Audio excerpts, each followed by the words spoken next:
बेटी मोरे ताई दादा खलिहान हो। अगर लेन देन के बात है तो ओला देख लेबो, और वैसे भी पैसा कौन ला अच्छा नहीं लगे। अरे मुरकुसली तुर मिठा मिठा बोली, तन मन मिंझार खेल मया के ते होरी हो। किसान मन ला डरा धमका के तेहा जमीन ला पाले बे तो ये तोर भूल है।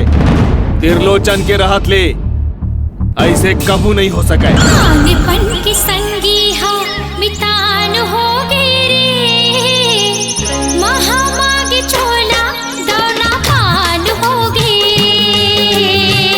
मंझला आज ये मन ला जियत छोड़ना मतलब गांव के भविष्य ला खराब करना।